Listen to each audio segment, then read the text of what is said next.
Arunachal Pradesh Lieutenant General K.T. Patnaik, very dynamic and doer Chief Minister Arunachal Pradesh, Sri Pema Ji Khandu, my colleague, Union Minister of Parliamentary Affairs, Sri Kiran Rijiju, Chief Minister of Manipur, Sri Yan Biren Singh, Deputy Chief Minister of Arunachal Pradesh, Sri Chauna Main, Member of Parliament from Arunachal Pradesh, Sri Tapir Gaon, General Upendra Dwivedi, Chief of Army Staff, Lieutenant General Ramchandra Tiwari, GOC in Sea Eastern Command, Sri Manish Kumar Gupta, Chief Secretary Arunachal Pradesh, Sri Anand Mohan DGP Arunachal Pradesh, major Bob Khathing के पुत्र श्री जान खातिंग तथा उनके सारे परिवार के सदस्यगण, सभी सम्मानित जनप्रतिनिधिगण, आर्मी कमांडर्स, ऑफिसर्स, मेरे बहादुर जवानों और अरुणाचल प्रदेश के मेरे बहनों एवं भाइयों, आज दीपावली जैसे खास पर्व पर नॉर्थ ईस्ट जैसे खास क्षेत्र में आप सभी लोगों से संवाद करके मुझे बेहद खुशी हो रही है। जैसा कि आप अवगत होंगे कि मेरा प्लान तो आप लोगों के बीच यानी तवांग में फिजिकली आने का था और आपके साथ दीपावली मनाने का भी था, लेकिन खराब मौसम के कारण मुझे प्लान बदलना पड़ा। हालांकि मैं आपसे बहुत दूर नहीं हूं, तेजपुर में हूं और अभी आपसे वर्चुअल मोड से जुड़ा हुआ हूं। साथियों, नॉर्थ ईस्ट रीजन में आना मेरे लिए हमेशा बहुत ही सुखद होता है। भारत का यह पूरा क्षेत्र जिस प्राकृतिक और सांस्कृतिक सुंदरता से भरा हुआ है वह अपने में अद्भुत है। आमतौर पर नॉर्थ ईस्ट के बारे में यह कहा जाता है कि यह ईस्ट में भारत के सबसे अंतिम छोर पर है, लेकिन मैं इन बातों से इत्तेफाक नहीं करता हूं। मेरी दृष्टि में नॉर्थ ईस्ट को भारत के सबसे अंतिम छोर के रूप में नहीं बल्कि भारत के सबसे शुरुआती क्षेत्र के रूप में पहचाना जाना चाहिए। सूरज भी सबसे पहले इसी क्षेत्र में उगता है, उसके बाद ही भारत के दूसरे क्षेत्र में उगता है। जहां सबसे पहले सूरज उगता हो उस क्षेत्र को भला अंतिम छोर कैसे कहा जा सकता है? वह तो सबसे पहला ही छोर हुआ। पूरे नॉर्थ ईस्ट रीजन का भारत की ज्योग्राफिकल, कल्चर और सिविलाइजेशन में जो कंट्रीब्यूशन है वह सराहनीय है। हमारे लिए नॉर्थ ईस्ट रीजन इनक्रेडिबल भी है और इनवैल्यूएबल भी है। यह पूरा रीजन ही नेचुरली, ज्योग्राफिकली और कल्चरली रिच है, लेकिन उसमें भी अरुणाचल प्रदेश पर मुझे नेचर की और ज्यादा ब्लेसिंग दिखाई पड़ती है। साथियों, अरुणाचल प्रदेश मुझे प्राकृतिक सुंदरता के साथ साथ सांस्कृतिक रूप से भी अत्यंत समृद्ध दिखाई देता है। मैं जब भी यहां आता हूं, यहां के लोगों से मिलता हूं, तो मेरे अंदर और भी ज्यादा जिज्ञासा पैदा होती है कि मैं आपके कल्चर को और ज्यादा जानूं और ज्यादा समझूं। आप सबके मुख्यमंत्री श्री पेमा जी खांडू को जहां आप सबका स्नेह प्राप्त है, वो वहीं पर अरुणाचल प्रदेश के विकास के प्रति वह पूरी तरह से समर्पित हैं। और आज जिन भी विभूतियों का अनावरण हुआ है उसके पीछे श्री पेमा जी खांडू की ही प्रेरणा रही है। इसलिए मैं श्री पेमा जी खांडू को अपनी तरफ से हार्दिक बधाई देता हूं। साथियों, आज दीपावली है और यह संयोग देखिए कि आज के ही दिन देश की एकता और अखंडता को मजबूती देने वाले सरदार वल्लभ भाई पटेल की जयंती भी है। यानी देश दीपावली और एकता दिवस एक साथ मना रहा है। दीपावली भी हमें एकता का संदेश देती है, साथ ही यह पर्व हमें यह भी संदेश देता है कि एकता के सहारे हम बड़े से बड़े लक्ष्यों को प्राप्त कर सकते हैं। जैसे कोई एक दीपक कुछ दूर तक रोशनी दे सकता है, पर अनेक दीपक जब लाइन से जलते हैं तो वह सारे जहां को रोशन कर देते हैं। दीपों की यह एकता संदेश देती है कि कितने भी बड़े मनोरथ क्यों न हों, अगर हम एक होकर उन्हें सफल करने की दिशा में आगे बढ़ें तो वह मनोरथ और वह लक्ष्य सफल होकर ही रहते हैं। साथियों, यह पर्व हमें यह भी संदेश देता है कि समाज का एक दीपक अगर चाहे तो वह अपनी रोशनी से पूरे समाज को रोशनी दे सकता है और पूरे समाज को एकजुट कर कितने भी घने अंधेरे को मिटा देने की उसके अंदर ताकत होती है। आज हम देश के जिन 2 वीर सपूतों का स्मरण कर रहे हैं, मैं समझता हूं वह हमारे राष्ट्र और समाज के एक ऐसे ही दीपक थे। वे न केवल अपने तप और संघर्ष की रोशनी से स्वयं ही रोशन हुए, बल्कि पूरे समाज और राष्ट्र को भी रोशन करते हुए उसे एक किया है। कुछ और कहने से पहले मैं आप सभी से बॉर्डर पर हुए हाल की कुछ डेवलपमेंट्स के बारे में भी बात करना चाहूंगा। साथियों, जैसा कि आपको मालूम है कि यलेशी पर कुछ क्षेत्रों में कॉन्फ्लिक्ट्स को रिजॉल्व करने के लिए भारत और चीन के बीच डिप्लोमेटिक और मिलिट्री दोनों ही लेवल्स पर बातचीत हो रही थी। अभी हाल की बातचीत के बाद ग्राउंड सिचुएशन को रेस्टोर करने के लिए आपस में ब्रॉड कंसेंसस हुई है। यह कंसेंसस इक्वल और म्यूचुअल सिक्योरिटी के बेसिस पर डेवलप हुई है। जो सहमति बनी है उसके अंतर्गत ट्रेडिशनल एरियाज में पेट्रोलिंग और ग्रेजिंग के अधिकार भी शामिल हैं। इस सहमति के आधार पर डिसएंगेजमेंट का प्रोसेस लगभग यह पूरा हो गया है और हमारा प्रयास होगा कि बात डिसएंगेजमेंट से भी आगे बढ़े, लेकिन उसके लिए हमें भी प्रतीक्षा करनी होगी। साथियों, जब मेरा आप सबके बीच आने का प्लान बन रहा था तो मेरे मन में यहां आने को लेकर एक उत्साह था। इस उत्साह के पीछे 2 कारण थे। सबसे पहला कारण तो यह था कि मुझे आप सबसे मिलने का अवसर प्राप्त हो रहा था और जैसा कि मैंने पहले कहा, यह अवसर भी दीपावली जैसे त्योहार पर मिल रहा था। मेरे उत्साह का दूसरा कारण यह था कि मुझे लौह पुरुष सरदार वल्लभ भाई पटेल की स्टैच्यू, देश का वल्लभ और भारत के एक और सपूत पद्मश्री मेजर रलंगनाव बाप खातिंग को समर्पित म्यूजियम ऑफ वेलर का उद्घाटन भी करना था। यह मेरा सौभाग्य है कि मुझे इन दोनों वीर सपूतों को श्रद्धांजलि देने का अवसर प्राप्त हुआ है। साथियों, यह महज एक संयोग नहीं है कि एक तरफ तो हम भारत के ऐसे सपूत का सम्मान कर रहे हैं जिन्होंने भारत के पॉलिटिकल और ज्योग्राफिकल नक्शे को आकार प्रदान किया, जिन्होंने न सिर्फ भारत को आजादी दिलाने में महत्वपूर्ण भूमिका निभाई, बल्कि आजादी के बाद भी भारत के यूनिफिकेशन को एक मूर्त रूप प्रदान किया। तो वहीं पर दूसरी तरफ हम आज भारत के ऐसे सपूत को भी सम्मानित कर रहे हैं जिन्होंने तवांग की भूमि पर पहली बार भारत माता का परचम लहराया और अरुणाचल प्रदेश को भारत में सम्मिलित करने में अपनी महत्वपूर्ण भूमिका निभाई है। साथियों, ऊपरी तौर पर भले ही यह कोई इंसिडेंस लगे, लेकिन जब हम इसकी गहराई में जाएंगे तो हमें यह पता चलेगा कि किस प्रकार से इस देश की मिट्टी को न जाने कितने ही सपूतों के द्वारा सींचा गया है। यह देश न जाने कितने ही नामचीन और अनाम सपूतों का ऋणी है। ऐसे न जाने कितने नाम हैं जिनको इतिहास के पन्नों में जो स्थान मिलना चाहिए था वह स्थान नहीं मिला, लेकिन इससे उनका बलिदान और उनका महत्व छोटा नहीं पड़ जाता। हमारा यह कर्तव्य बनता है कि हम उनके बलिदानों को याद करें, उनके महत्व को समझें और उन्हें उचित सम्मान दें। इसी क्रम में आज हम इन दोनों महान विभूतियों का स्मरण कर रहे हैं।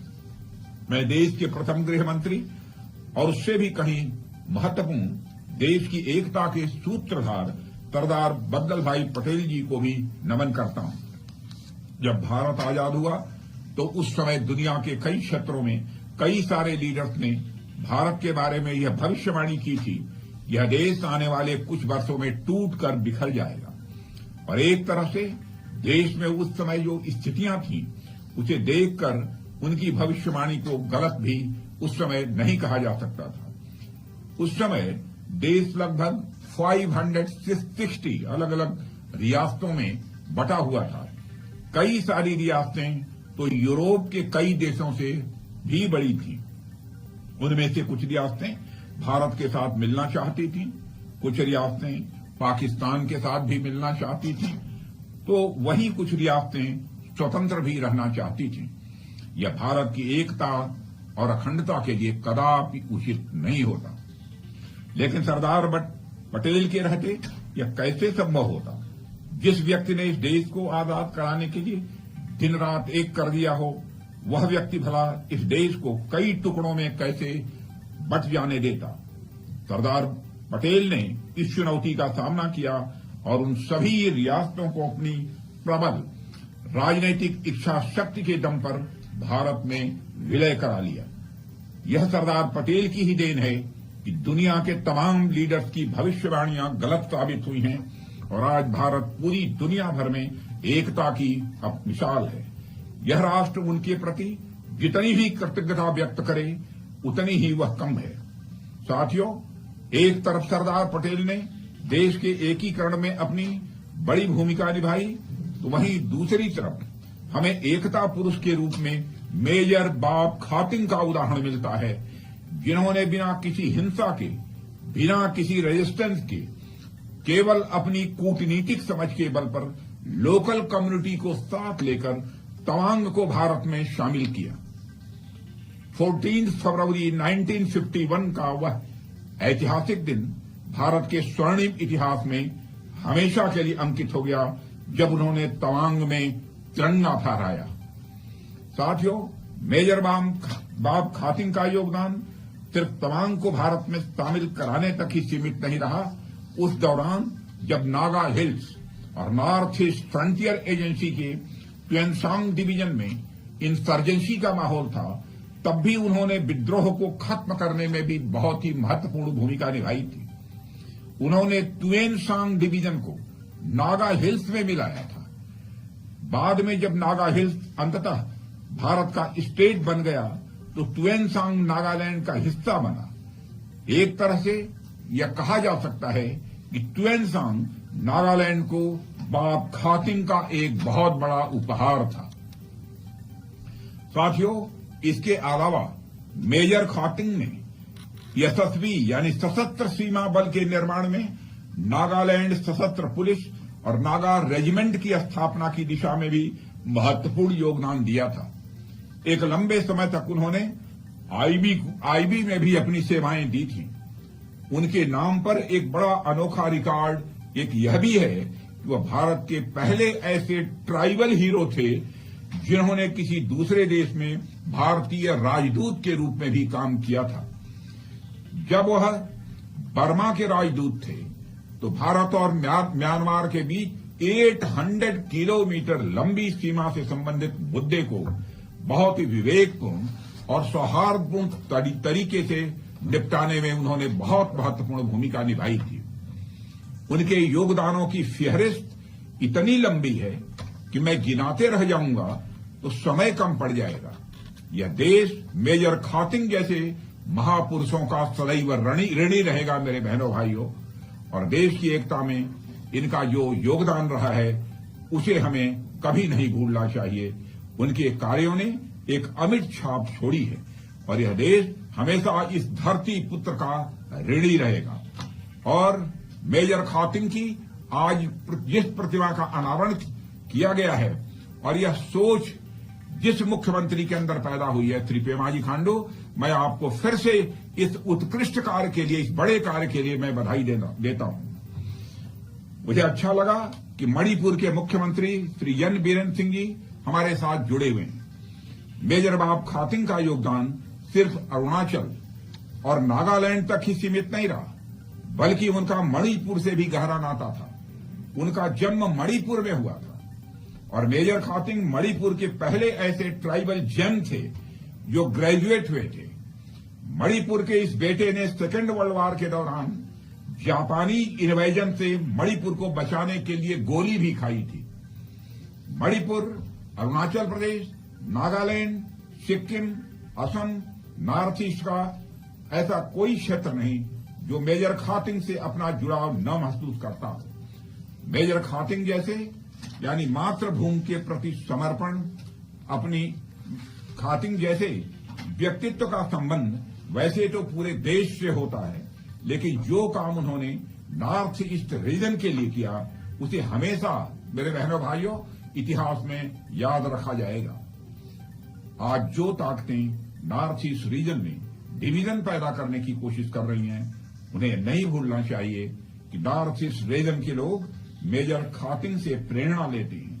नॉर्थ ईस्ट का इलाका न तो बटेगा और न ही किसी भी सूरत में किसी को बंटने देगा। साथियों, सरदार वल्लभ भाई पटेल और मेजर बॉब खातिंग के बीच हमें एक बड़ी कॉमन चीज देखने को मिलती है। वह है इन दोनों महापुरुषों ने जो भी काम किया वो आउटर फोर्स के दम पर नहीं बल्कि अपनी इनर फोर्स के दम पर उन्होंने काम किया। आज पूरी दुनिया में जहां भी यूनिफिकेशन हुआ है वहां कुछ न कुछ फोर्स का प्रयोग किया गया है। जब भी यूनिफिकेशन हुआ है तो उसमें आउटर फोर्स का इस्तेमाल जरूर किया गया है, लेकिन इन दोनों महापुरुषों ने केवल इनर फोर्स के बल पर अपना कार्य किया और इनर फोर्स यानी मातृभूमि के प्रति समर्पण, अपनी देशभक्ति और कूटनीतिक शक्ति के बल पर इन्होंने देश को एक करने का काम किया। एक दो अपवादों को यदि हम छोड़ दें तो इन्होंने बिना हिंसा का सहारा लिए जो कार्य किया है वह अद्भुत था। यह हमारी सभ्यता की पहचान है, यह हमारा संस्कार है। आज भी पूरी दुनिया में शांति की कामना और भारतीय संस्कृति की पहचान है। इन दोनों सपूतों की नीतियां आज भी हमें मार्गदर्शन प्रदान कर रही हैं। साथियों, यह सुखद संयोग ही है कि आज नेशनल यूनिटी डे भी है और हम सब जानते हैं कि यह सरदार पटेल का के जन्म दिवस पर मनाया जाता है। साथियों, पूरी दुनिया में जब भी भारत का नाम लिया जाता है तो भारत के नाम के साथ साथ यह भी जोड़ा जाता है कि यह देश विविधता में एकता का उदाहरण है। यूनिटी इन डाइवर्सिटी की यह एक अपने में मिसाल है। न जाने कितनी भाषाएं, न जाने कितनी संस्कृतियां, न जाने कितने धर्म, न जाने कितने पंथ इस देश में मौजूद है, लेकिन इसके बावजूद जो एकता हमारे देश में देखने को मिलती है साथियों, वह अद्भुत है। जब भी भारत की बात आती है, जब भी राष्ट्र की बात आती है, हम सारे धर्म, जाति और पंथ को भूलकर भारत के लिए यूनाइट हो जाते हैं। यह हमारी विशेषता है और हमारा प्रयास रहना चाहिए कि हम अपनी इस विशेषता को हमेशा बनाए रखें। बात जब यूनिटी की आई है तो मैं देश की यूनिटी में नॉर्थ ईस्ट रीजन के महत्व और उस पर हमारे फोकस की मैं बात करना चाहूंगा। साथियों, आप सब जानते हैं कि अपने माननीय प्रधानमंत्री जी के नेतृत्व में हमारी सरकार ने हमेशा से पूरा नॉर्थ ईस्ट रीजन में इकोनॉमिक डेवलपमेंट और खासकर इंफ्रास्ट्रक्चर डेवलपमेंट की ओर ध्यान दिया है। हमारा विश्वास है कि जब तक भारत का नॉर्थ ईस्ट रीजन डेवलप नहीं होगा तब तक भारत का पूर्ण विकास किसी भी सूरत में संभव नहीं है। हमारा शरीर पूरी तरीके से तभी काम कर पाता है जब हमारे शरीर के सभी अंग मजबूत हों। कोई एक भी अंग यदि कमजोर रह जाता है तो हमारा शरीर अच्छे से फंक्शन नहीं कर पाता है। फिर आखिर नॉर्थ ईस्ट तो भारत के दिल में बसता है, अगर यही हिस्सा पीछे रह जाएगा तो फिर पूरा शरीर कैसे फंक्शन कर पाएगा। इसलिए हमारी सरकार का इस पर विशेष ध्यान है कि हम आर्थिक विकास और इंफ्रास्ट्रक्चर की दृष्टि से भी पूरे भारत को यूनाइट करें। इसके लिए हमारी सरकार बड़े स्तर पर प्रयास भी कर रही है। जहां तक हमारी डिफेंस मिनिस्ट्री का प्रश्न है तो मैं इसके प्रयासों की चर्चा भी यहां करना चाहूंगा। पूरे नॉर्थ ईस्ट रीजन में इंफ्रास्ट्रक्चर डेवलपमेंट में रक्षा मंत्रालय अपना बहुत महत्वपूर्ण योगदान दे रहा है। यदि मैं विशेष रूप से अरुणाचल प्रदेश की बात करूं तो यहां बॉर्डर रोड्स ऑर्गेनाइजेशन ने कई सारे इंफ्रास्ट्रक्चर प्रोजेक्ट्स बीते कुछ दिनों में पूरे किए हैं। अभी लगभग 2 हफ्ते पहले ही मैंने अरुणाचल में बीआरओ के 18 प्रोजेक्ट्स का इनागुरेशन किया था। इसके अलावा असम के तेजपुर, यानी जहां मैं इस समय उपस्थित हूं, इस इलाके को अरुणाचल के तवांग से जोड़ने वाली 13,000 फीट पर बनी सेला सुरंग भी इस क्षेत्र में बीआरओ के इंपॉर्टेंट प्रोजेक्ट्स में से एक है। साथियों, आने वाले समय में अरुणाचल फ्रंटियर हाईवे प्रोजेक्ट पूरे नॉर्थ ईस्ट रीजन को, स्पेशली बॉर्डर एरियाज को आपस में जोड़ने में बड़ी महत्वपूर्ण भूमिका निभाएगा। लगभग 2000 किलोमीटर लंबा यह हाईवे नॉर्थ ईस्ट रीजन के साथ साथ पूरे भारत के लिए एक इंपॉर्टेंट स्ट्रेटेजिक एसेट साबित होगा, ऐसा मेरा पक्का विश्वास है। इसके अलावा यह पूरे रीजन के लिए इकोनॉमिक एसेट का भी काम करेगा। ये तो सिर्फ एक उदाहरण है। बीआरओ इस पूरे रीजन में जो भी एक्टिविटीज कर रहा है उसे उंगलियों पर नहीं गिनाया जा सकता है। रोड्स और ब्रिजेस के द्वारा बॉर्डर रोड ऑर्गेनाइजेशन ने न सिर्फ प्लेसेज के बीच ही डिस्टेंस को कम किया है, बल्कि दिनों के बीच की दूरियों को भी कम किया है। बीआरओ बॉर्डर एरियाज में इंफ्रास्ट्रक्चर डेवलपमेंट के द्वारा यह मैसेज दे रहा है कि बॉर्डर एरियाज भी सरकार के लिए उतने ही इंपॉर्टेंट हैं जितने देश की बाकी एरियाज हैं। यह एक प्रकार से यूनिटी का संदेश है। साथियों, जिस प्रकार सरदार पटेल और मेजर बाबा खातिंग जैसे महापुरुषों ने अपने कार्यों से भारत को एक किया, उसी प्रकार बॉर्डर रोड ऑर्गेनाइजेशन भी उन्हीं की प्रेरणा से आगे बढ़ते हुए अपने इंफ्रास्ट्रक्चर प्रोजेक्ट्स के माध्यम से समस्त राष्ट्र को एक कर रहा है। इसके अलावा साथियों, हमारी आर्म्ड फोर्सेस पूरे नॉर्थ ईस्ट रीजन में पीस एंड सिक्योरिटी को इंश्योर कर रही हैं। हमारी आर्म्ड फोर्सेज ने खुद को सिर्फ बॉर्डर सिक्योरिटी तक ही सीमित नहीं रखा है, बल्कि इसके अलावा भी एनसीसी के माध्यम से, सैनिक स्कूलों के माध्यम से और जरूरत पड़ने पर एसएडीआर अभियानों के माध्यम से हमारी आर्म्ड फोर्सेज रीजन में लोगों के साथ इंगेज कर रही हैं। हमारी सेना नॉर्थ ईस्ट रीजन में इंटरनल सिक्योरिटी को इंश्योर करने में बहुत ही महत्वपूर्ण भूमिका निभा रही है। साथियों, हमारा प्रयास रहता है कि हम इस रीजन में लोगों के साथ मिलकर काम करें। इसके लिए हम सेना के माध्यम से नॉर्थ ईस्ट की लोकल इकोनॉमी को भी बढ़ावा देने का काम कर रहे हैं।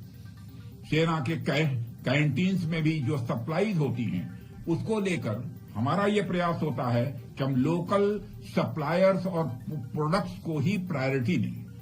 मेरे कहने का अर्थ है कि हमारी सेनाएं सिर्फ सुरक्षा का काम नहीं करती, बल्कि इसके साथ साथ बॉर्डर एरियाज में लोगों के साथ कोऑपरेट करके उस रीजन में डेवलपमेंट का भी एक सशक्त माध्यम बनती है। साथियों, मैं आप सबको आश्वस्त करता हूं, चाहे वह बीआरओ हो, हमारी आर्म्ड फोर्सेज हो, भारत सरकार हो या फिर राज्य सरकार, हम सब नॉर्थ ईस्ट रीजन के डेवलपमेंट के लिए पूरी तरह से कमिटेड है। इस पूरे रीजन के डेवलपमेंट के लिए जो कुछ भी आवश्यक होगा वो हम सब करेंगे। आने वाले समय में एक ऐसा नॉर्थ ईस्ट बनाएंगे जो सिर्फ नेचुरली और कल्चरली ही नहीं, बल्कि इकोनॉमिकली भी सशक्त और समृद्ध होगा। एक ऐसा नॉर्थ ईस्ट जो अपने दुर्गम रास्तों के कारण नहीं, बल्कि सुंदर और सुगम मार्गों के कारण यह जाना जाएगा। एक ऐसा नॉर्थ ईस्ट जहां हर व्यक्ति को उसके विकास के पूरे अवसर मिलेंगे। मुझे पूरा विश्वास है कि जल्द ही हम अपने इस लक्ष्य को हासिल करने में कामयाब होंगे।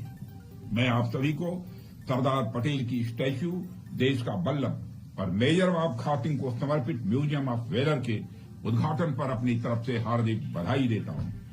और विशेष रूप से मैं वहां के मुख्यमंत्री श्री पेमाजी खांडू और उनके नेतृत्व की गवर्नमेंट को इसके लिए मैं बधाई देना चाहता हूं। यह दोनों ही स्थल आज से इस क्षेत्र समेत देश की धरोहर यह बन गए हैं। दूर दराज से लोग इन स्थानों पर आकर दर्शन करने की कोशिश करेंगे। अब अरुणाचल प्रदेश आने वाला कोई भी टूरिस्ट यहां दर्शन के बिना शायद ही वह वापस जाएगा। अरुणाचल प्रदेश के लिए इन दोनों स्टैच्यूज की इतनी बड़ी यह अहमियत है। मैं आयोजकों का आभार व्यक्त करता हूं कि उन्होंने आप सभी से संवाद करने का अवसर दिया है। अंत में मैं आप सभी को दीपावली की ढेर सारी हार्दिक शुभकामनाएं देते हुए और इस बात के लिए आश्वस्त करते हुए कि भविष्य में जब भी अवसर मिलता है मैं आप लोगों के बीच आने का प्रयास करूंगा। मैं अपना निवेदन यहीं पर मैं समाप्त करता हूं। आप सबको बहुत बहुत धन्यवाद, बहुत बहुत धन्यवाद।